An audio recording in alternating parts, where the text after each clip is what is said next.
So originally we went out to Manila, and that's where we had a couple of short key meetings, but then it was actually out to Cebu, which actually acted as one of the main focal areas for the operations for response to Cyclone Haiyan. Then initially, for example, going out into Leyte, and everyone I'm sure is familiar with the stories that came out of Tacloban, that was a priority for us to get out there. But however, we'd also been in contact with people who were veterinarians out on the island, and knew that a lot of the operating areas would have been very inefficient. And we looked at it and thought, realistically, where are we best to be? And where you looked at where the cyclone path went through several islands, not just Leyte, we saw that northern Cebu was one of the most heavily impacted areas, and equally Panay Island a little bit further north of that.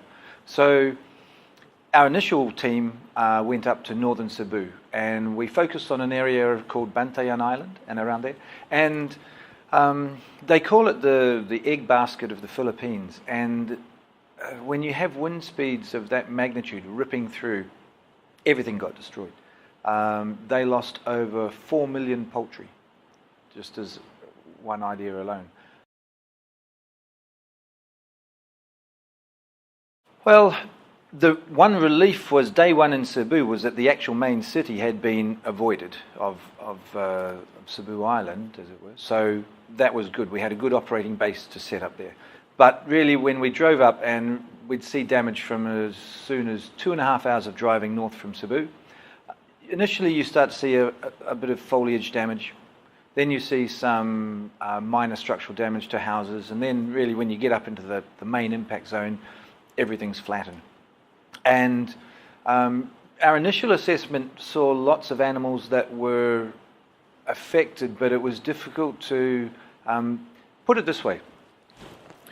In northern Cebu, in the 7 provinces that we were working in, even though the Philippines has a very well-established veterinary association and a lot of vets, but they're not always where you need them.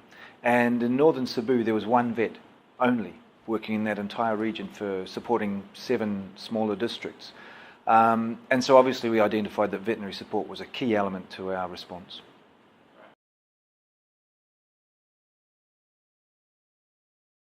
It's incredible. People often ask us, why are you helping animals, not people? But actually, the people that have been impacted by these disasters, Haiyan included, are always so grateful that we're actually there to help their animals.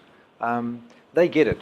They understand that their animals are either part of the family or they're part of their livelihoods. And so actually, when an organisation like ours shows up and says, hey, we're here to help your animals, they go, great, thank you very much, And it always surprises me how genuinely resilient and the happiness they have when we do go there and meet them. They've had their house destroyed, they may have lost family members, and when we show up, let's not miss the point here that some of them are obviously heavily traumatized, but many of the people that we meet are just really happy to see us there, helping them, helping their animals. And they view our support as a vital part of the response, a vital part of their recovery, and the ongoing relationship. So the support has enabled us to be on the front foot.